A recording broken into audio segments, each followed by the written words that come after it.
Oh, fantastic. So, welcome everyone. Welcome to the Design Kickstart Fast Track program for everyone to be learning the basics and fundamentals of design. And I hope you guys enjoy the program. Oh, beautiful. So, this is a 5-week fast track course. I'll just do a brief thing of what we're going through. So, this is the first week. So, we're going to be going through the design fundamentals, which is the four main design principles. The second week, we'll be going through the color and typography. In the third week, we'll be going through the branding basics and how to get a very decent brand for yourself. In the fourth week, we'll be going through the tools and the applications. Don't worry about saying Photoshop and Illustrator. We won't be using anything Adobe because it's going to be paid. We're going to be using Canva because it's free. And Canva's enough of a tool for you guys to be able to get the idea of how to design for yourselves. Because that's all you basically need for you is just Canva. And week 5 is to create a layout for your designs and understand spacing hierarchy. Just give me a second. Just going to turn this down. Beautiful.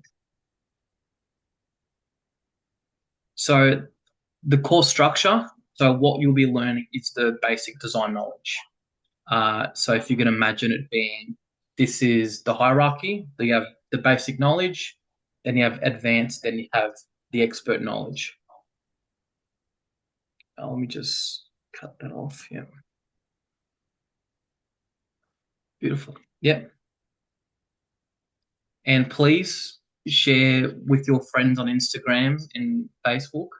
On Instagram, it is at bracketella.design, but also please do at bracketella.designcoaching and even share at the Big L is my other Instagram too. So I've only got Bracketella Design here, so please share to that.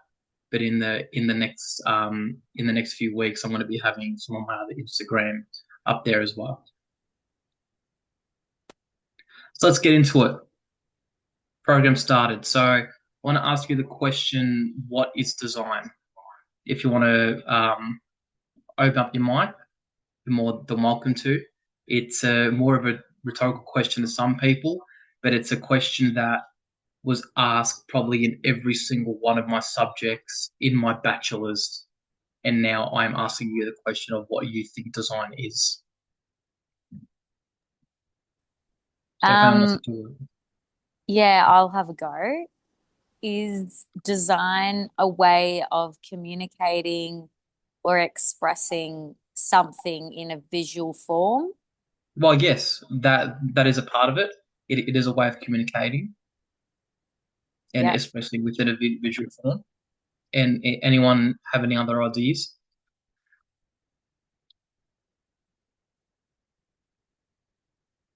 I'll even, if you want to write in the comments.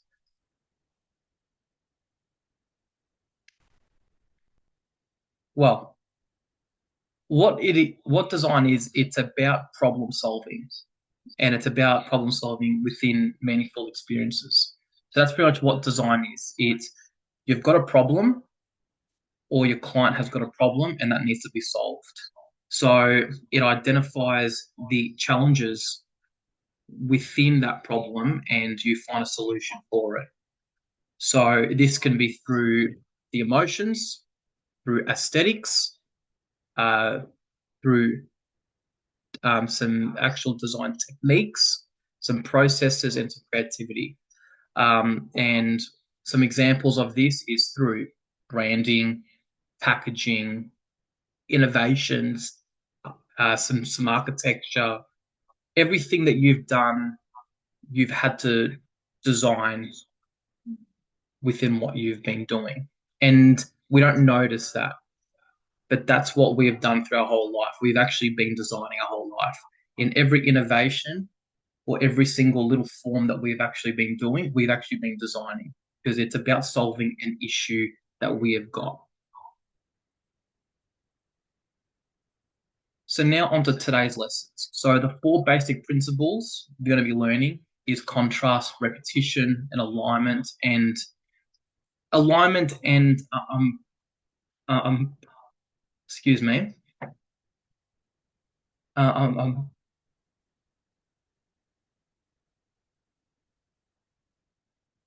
proximity. Excuse me on that. Um, they all play a part in each other. There's more than four basic principles. There's a range of many design principles, but what I learned at design for design is just the four basics to start with, and that's all you need to create something for yourself. So, what is a design that you love and why? It could be as simple as some fashion that you like, could be an actual logo you like. So, what is a design that you love and why do you love it? So, for example, an example for me, from picking at it, is like the Louis Vuitton wallet. It use it uses a pattern. It's very simple. It uses a slight contrast with being the same actual color, and you understand what the wallet represents. It represents a fashion label, which is Louis Vuitton. Everyone knows what the color, what their main color of Louis Vuitton is. Everyone knows what their logo is, and everyone understands what their pattern is. So that's a very simple wallet design, but it expresses their brand on such a greater note, if that makes sense. So, what is a design that you love and why?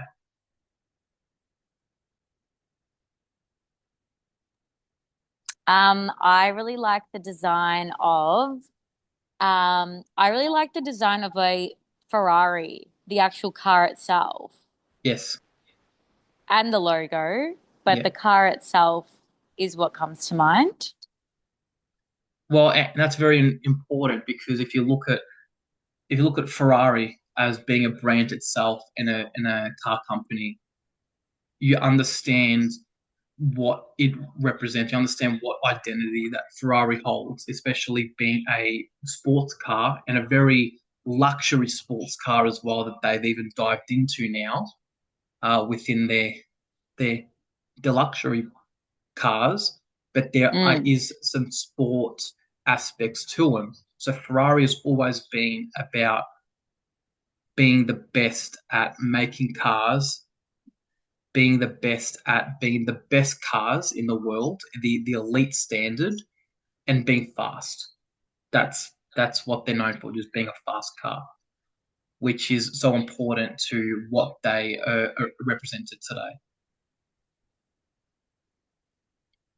So now onto the topic. So what are design principles?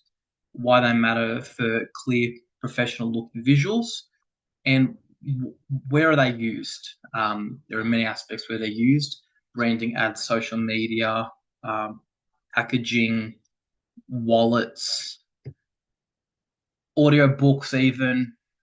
So there's every single thing that we've interacted with is actually design. Even something as simple as a sound of a Harley Davidson is actually painted by Harley because of the actual design, funny enough, of the sound of the Harleys. So if someone was to try to copy even the sound of Harleys, well, they get sued for it. Uh, fun fact.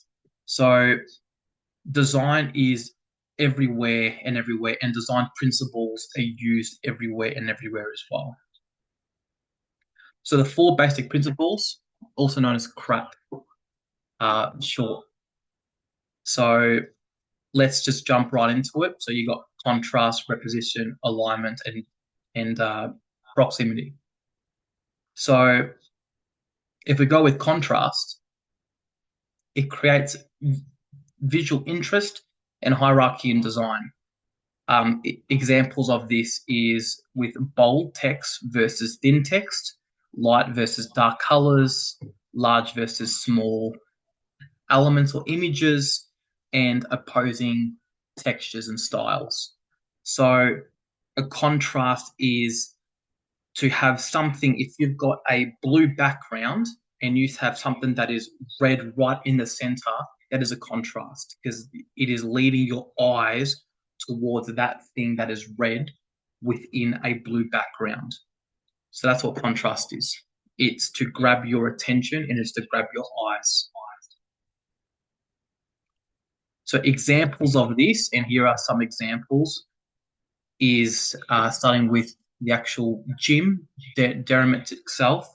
So what are some contrast examples? Well, there has been big text used, so being flash sale, pricing, and that draws your eyes. For me, the first thing I look at when I see that is I see flash sale. And that immediately be like, okay, well, this is a special sale that's going on, and it must be a lot cheaper than what you usually pay. And it usually is. Color as well, having a black background with white text that leads your eyes again towards that text, being the white sale, and also the images to break up the text when the background as well, having an image that actually links towards what the text is about is important. Being here, it's actually got Derrimut's fashion, but it is linked to Derrimut's itself. Hungry Jack's being an important one. Shake and win. You've got an object in the center being the phone, so that's how you would use the actual app itself is through your phone. That's what it is. It's an app. Bold text on a red background, being that white bold text that contrasts with the rest of it. And different fonts. You got Win Shake, Win Prizes Daily, which is actually a different font to Shake and Win, and that's a different font to App Only down the very bottom. And a combination of images with within the phone is very, very separate to the images on the outside because you're bringing three images together and that leads your eyes towards it too. So there's some examples of some contrast within there. And one of my favorites being the old school uh, iPod ad, going back, this is probably back in 2009. And it's such a classic use of contrast without having to use any text whatsoever. It is just images. You understand the black silhouettes with the colored background. That's a contrast. But even a bigger layer than that, you've actually got the white iPods with the headphones, which even breaks it up from the black silhouette. So that's a huge contrast as well, and that is one of the most important marketing techniques that Apple did when they brought this out.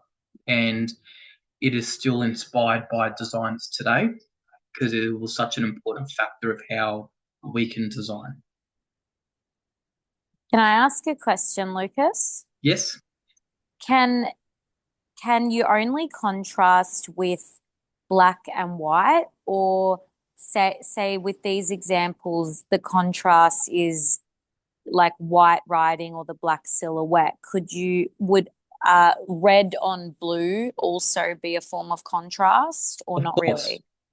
Of Okay. course. So I've got an example here as well. A book, Rich Dad Poor Dad. This is another example of how contrast is used, and I was going to use this book as an example to show how some design techniques have been used. As you can see, they use big, bold text that are yellow with a purple background, and that really presents of how massive the rich dad aspect of the book is to the actual poor dad aspect. And if people have actually read the book, they understand that it's all about, yeah, how to create a business for yourself, how to understand money. And he learns the majority of that through his rich dad. So, and it shows, so that's an example of how colors have been used as well. There's that many examples as well out there, even going from different forms of the same color, so different shades, sorry, of the same color. So if you've got a dull red for the type over a big bold background of red, you've got two different variants of red, but that text that is a little bit different to the remainder of the color around it, that's a contrast in itself. So Contrast doesn't just need to be black and white. It can be in color. So on to the next stage. So how was repetition used and how is it being used? Well, it creates a professional look and it does strengthen a brand very, very much. And it draws the eyes through design and it helps guide the viewers through design as well. Consistent typography is an example of how repetition is used. Pattern being the classic of how repetition is used, and other forms of elements such as images, similar images, is how repetition has been used. So some great examples, and I took this from Instagram. The Arnold Classic is an example of how their Instagram affects what events they're doing at that period of time. They use the same poses, the same hero poses to show repetition. Each event has got certain colors, in this aspect being gold. So that is used within that event to show a repetition of these are the posts within that single event. So that's a perfect way in which they have done it. Onto Coca-Cola, a repetition that is used within taking an image or taking a form and just creating a pattern through it and repeating it. That actually creates an image in itself. So the Coke bottles stacked together and shrunk or expanded create a smile. And that was a massive marketing technique for Coke at the time. Um, Also, as you can tell, contrast is used within this as well. And then Beyond the Valley, the music festival, repetition is used because it uses the exact same font throughout the whole poster. So the font is exactly the same. You don't have any different typefaces, and that is an example of how repetition is used, and it actually guides you through what the poster is.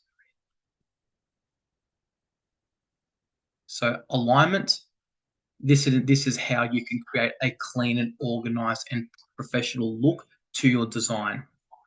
And yeah, it ensures visual connection between the elements and helps guide the viewer's eyes naturally through it. So it is usually grid-based layouts being left, right, or center, and it is for readability purposes, usually, not all the time. So I'm using the same, almost the same examples I've used in the last two, because it's important to understand how different design principles link with each other and create an actual design. So with the Dermot flash sale, a grid structure would be it was divided into two. So you got the top and you got the bottom. The top being the flash sale. The flash sale 5 days only ends March. Okay, so that's the top half. The bottom half is the cost price and the image, and that creates an actual grid structure and a frame, and that leads your eyes from top to bottom. Another one is for the advertising of Burgatory. Uh, this is one of their chefs at the place on Killer Road in Nidri. And what the grid structure is, it is from left to right. So, well, on your screen, this would be the left. So the left being the text and the right being the image. So that actually breaks up the difference between the image to the actual text, and that creates a grid-based example of how alignment has been used. And for Beyond the Valley, the text alignment is dead set in the center, and it guides your eyes from top to bottom, being the bigger text at the top. So that's the first thing your eyes look at. And then the bottom text being, sorry, and then the smaller text being at the bottom, which means that your eyes go from top to bottom. I'm guessing from this aspect that these must be the performers, and the ones that are bigger are the more high up performers compared to the ones that are on a that are much smaller.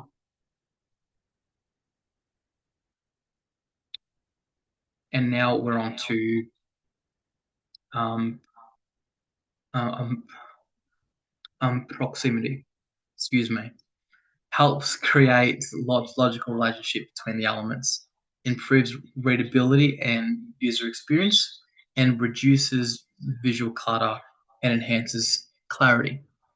So examples of this would be grouping related text and images together, proper spacing between the headings and the text, and placing captions close to the images that relate with the image itself. Again, some examples of this is in derivatives. There's a big use of negative space around the border of the advertising. There's a big relationship between the promotion with the image more being on their merchandise, but it still has slapped in the middle Dermot's Gym on the t-shirt, and text and images within the same row create a much nicer grid and a much nicer hierarchy as well. By the way, the last two elements, they do link to each other a lot more than what contrast and repetition link to each other. Proximity and alignment. Some designers think that they are one, but most designers divide them into two. Whether you want to think it's one or two, I stick with two. That's personally what I was taught. Now onto the pier in Port Melbourne. This is their website. So you can see there was a massive amount of negative space. You can navigate the website quite easily if you were to go onto the website. And the pictures as well help guide the viewer into what they want to click on. So it was a great example of how it was used. And onto Beyond the Valley. There's not much negative space, which is funny because we're talking about how important negative space is. But in this aspect, negative space didn't actually have to be used, as the images on the sides that come together, they're actually the negative space itself. So if they weren't there, there would be a lot of negative space being that creamy color. But instead, we've got some images or an image or an illustration that someone has done, which actually makes it look quite nice, but it still has that negative space in it. We just can't see it while looking at it because it is broken up by that image. That image pretty much is the negative space, if that makes sense. And another thing, it navigates the viewer from, of course, top to bottom.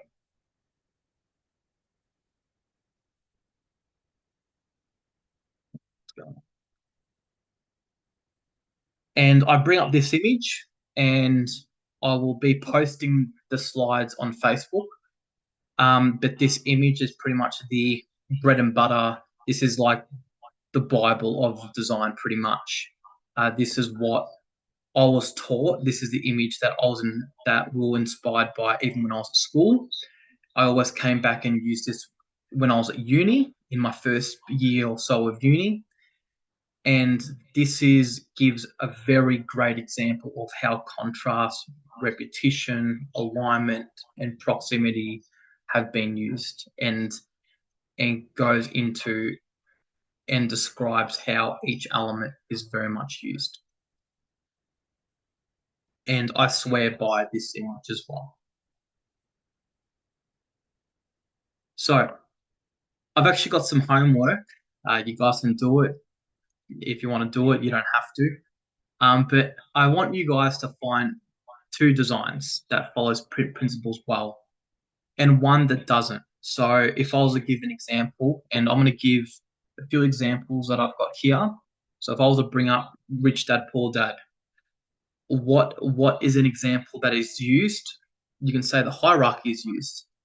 So alignment and uh,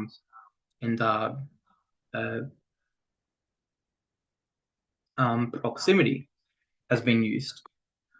So it breaks up from rich dad being the main elite aspect of it and poor dad being much smaller.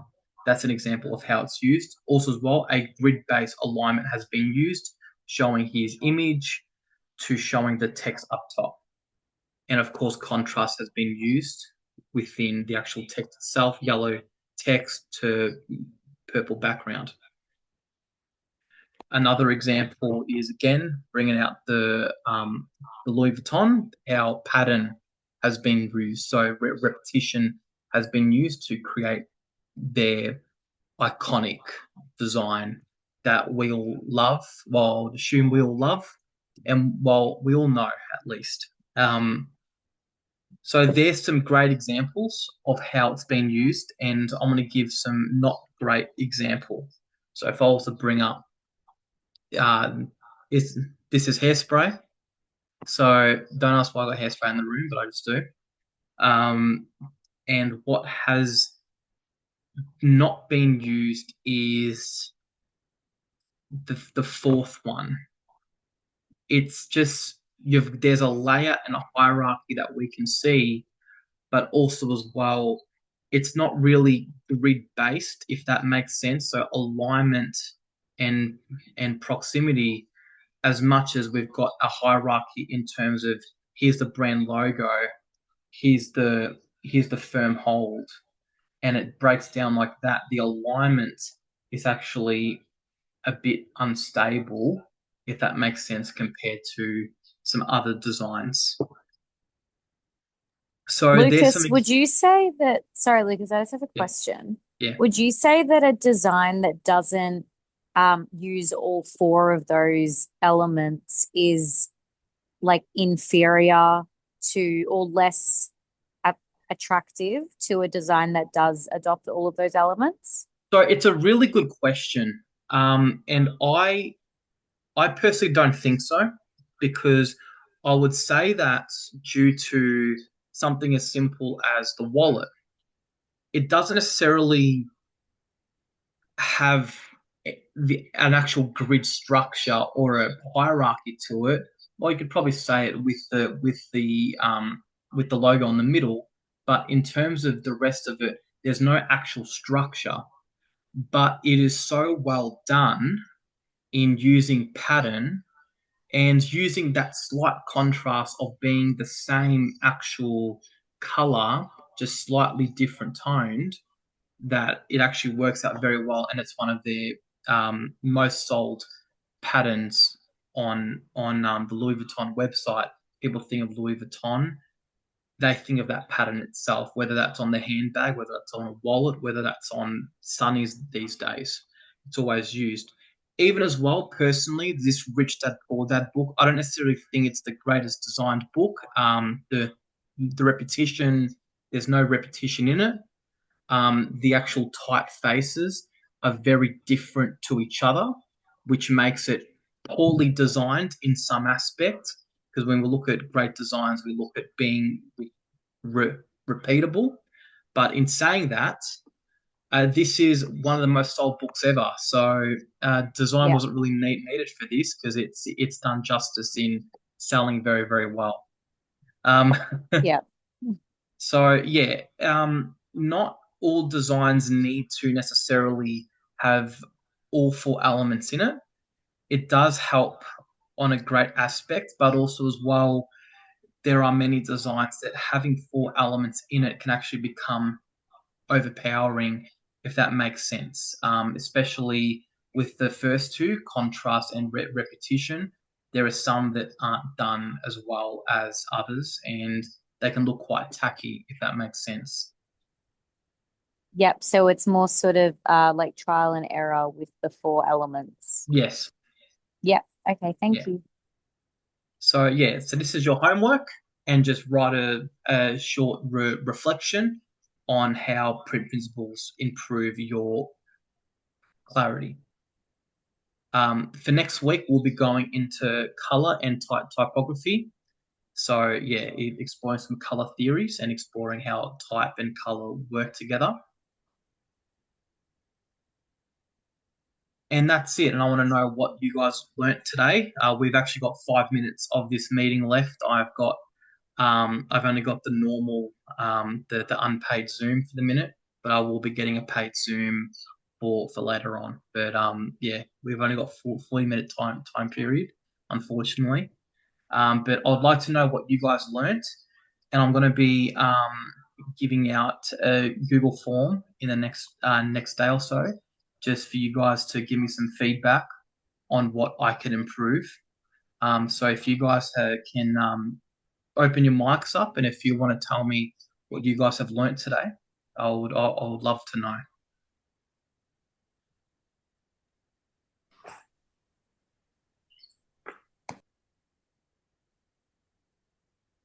Well, I learned about the four different elements of design. And particularly, I always thought that contrast had to be sort of black and white, but it's good to know that as long as they can be different colors, different shades, it's still contrast and it's still a very powerful tool for different designs and logos. So Yes. that's probably one of the standout things for me from this lesson. But yeah, thank you, Lucas. It was really informative. And it's important to even know that text contrasts with each other as well. So if you've got a very, very big, bold font, that is your main thing you want people to read, and then you have fonts that are either not bold and they're just normal and they're a lot smaller, or they're even different fonts that don't stand out as much. That is contrast in itself. So it doesn't necessarily have to be color. It can also be used through image and used through text or type. Hi, Lucas. I just want to say that I learned a lot about the elements and principles as well, seeing as we went through a lot of the different things, and I wrote a lot of notes on repetition, alignment, proximity, and contrast. The only thing I wanted to know more about was like some examples of like good and bad, and maybe maybe an explanation on how to write a reflection about these types of things. Okay, sure. So if we're talking, I'll just bring up this book again. Rich Dad Poor Dad. So they're talking about this book. How are some areas in which this book does well with in terms of its cover? It's got a grid, it's got a hierarchy, alignment, but also as well it's got contrast. But one of the things it lacks, in my opinion, is the repetition aspect, and I think it doesn't do as well as it's got one, two, three, and four different typefaces, and that can look unattractive. For them, it didn't matter because they sold well, but to a normal design, that just shows an example of okay, well, here's an example of how design has badly been used within the actual cover of this book. Okay, thank you so much. Yeah. So there are heaps. I don't have great examples here, but there are, and I couldn't really fetch many bad examples in my house. But yeah, they're just some genuine examples of how it was used. Some good elements and some bad elements in which. Now we've got a minute left, less than a minute. Does anyone have any final questions?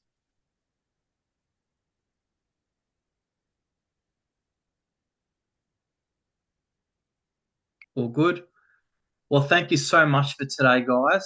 Yeah, first session, I was a bit rusty, but I do appreciate everyone coming on and being a part of my first beta. And there's going to be a lot to learn about in the next 4 weeks onwards. So Thank you for being a part of it. And I'll see you Thanks guys so much. next week. Thanks, Thank you. Lucas. All right. Thank you, guys. Thank you. All right, thank you.